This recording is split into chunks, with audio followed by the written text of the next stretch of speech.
Imagine controlling an entire city without ever holding public office. Imagine deciding who gets construction contracts, which businesses survive, and even who lives or dies. For much of the 20th century, a secret criminal empire did exactly that in New York City. Its members called it La Cosa Nostra, our thing. To most Americans, it became simply known as the Mafia. This is the story of how the New York Mafia rose from immigrant street gangs to one of the most powerful criminal organizations in all of American history, how it ruled America's largest city for decades, and how its empire eventually began to crumble. This is the New York Mafia Explained. To understand the New York Mafia, we have to go back to the late 1800s. Millions of immigrants were arriving in America from southern Italy and Sicily. Many settled in crowded neighborhoods throughout New York City. Life wasn't easy. Jobs were scarce, poverty was widespread, and discrimination against Italian immigrants was common. In these communities, criminal gangs began to emerge. Some brought traditions from Sicily, where secret criminal societies had operated for generations.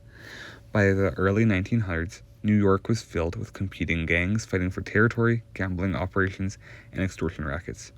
At first, there wasn't one organized mafia, there was many different groups, and they often settled disputes with bullets. Everything changed in the late 1920s. A bloody conflict erupted between two powerful bosses. One was Joe Mazzaria, and the other was Salvatore Maranzo. This conflict became known as the Castelmaresi War. For nearly 2 years, gangsters were murdered across New York.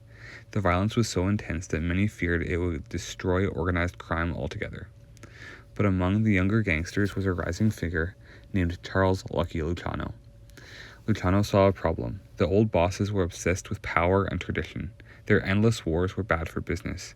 Luciano wanted something different. He wanted organization, he wanted cooperation, and most importantly, he wanted profit. In 1931, Luciano helped arrange the assassination of Masseria.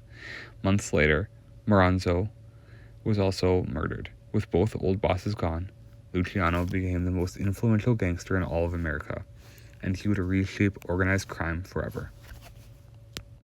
After taking power, Luciano reorganized the New York underworld. Instead of one supreme boss, he created 5 major crime families. These became known as the 5 legendary families. They were the Genovese family, the Gambino family, the Lucchese family, the Bonanno family, and the Colombo family. Each family had its own territory, leadership, soldiers, and criminal operations. Together, they dominated organized crime in New York City. Luciano also created a governing board called the Commission. Think of it as like a board of directors for the Mafia. Instead of fighting wars constantly, bosses could resolve disputes through meetings. The system worked, and the Mafia became one of the best organized and most profitable organizations in all of New York City. The Mafia's rise was fueled by one major event, Prohibition. From 1920 to 1933, the sale of alcohol was illegal in the United States. Americans still wanted to drink, and the Mafia was happy to help. Gangsters smuggled liquor from Canada and elsewhere. They operated secret bars known as speakeasies. They bribed police officers and politicians, and the profits were enormous. Millions of dollars flowed into organized crime, and when the Prohibition ended, the Mafia didn't disappear.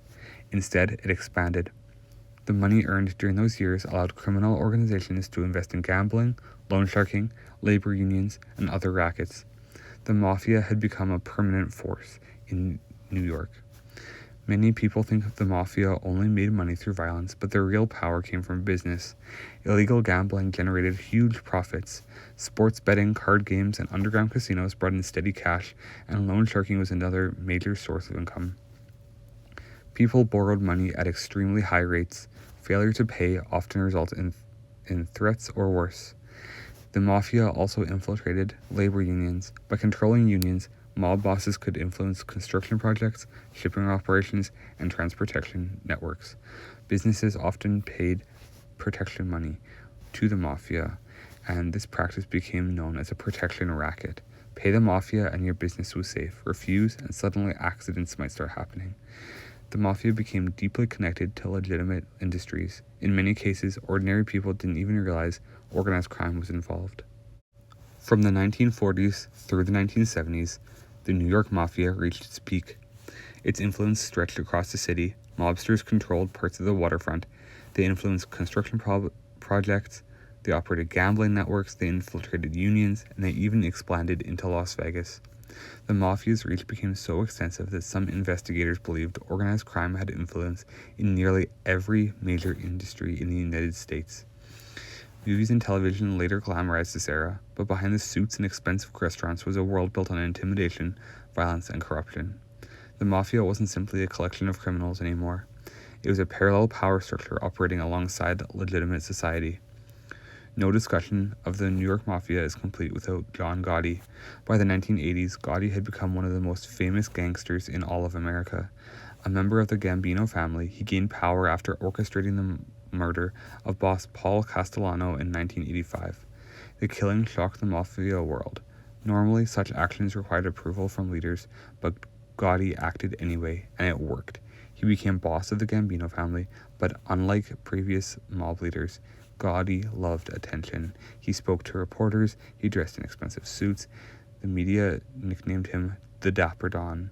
When he repeatedly beat criminal charges, another nickname emerged, the Teflon Don. Nothing seemed to stick. For a time, he appeared untouchable, but that image wouldn't last forever. For decades, law enforcement struggled against the Mafia. Witnesses were afraid to testify, victims often remained silent, and evidence was hard to obtain.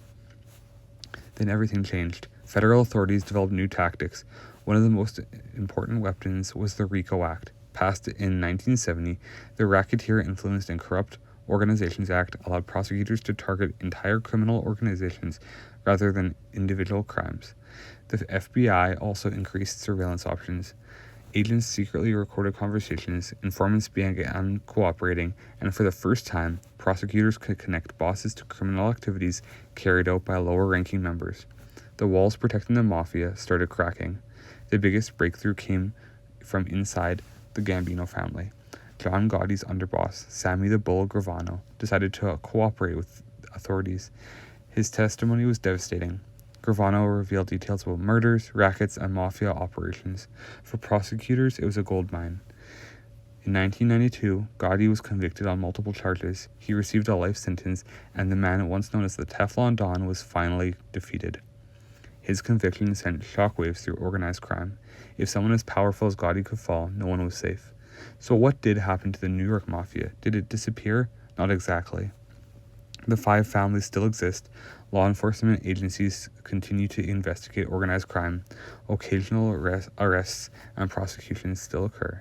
However, today's Mafia is far weaker than it was during its peak. Several factors contributed to this decline. Federal prosecutions, informants, changing demographics, new criminal organizations, and increased law enforcement pressure. The days when Mafia bosses could openly control entire industries are largely gone, but the legacy still remains. The story of the New York Mafia is ultimately a story about power. It began in immigrant neighborhoods struggling with poverty.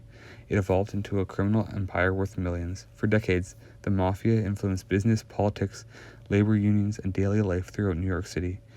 Its leaders became legends. Names like Lucky Luciano, Carlo Gambino, Joe Bonanno, and John Gotti entered American history. Yet despite all its wealth and influence, the Mafia could not escape one reality. Every empire eventually faces decline. The New York Mafia ruled the underworld for generations, but even the most powerful criminal organization in America proved that no empire could last.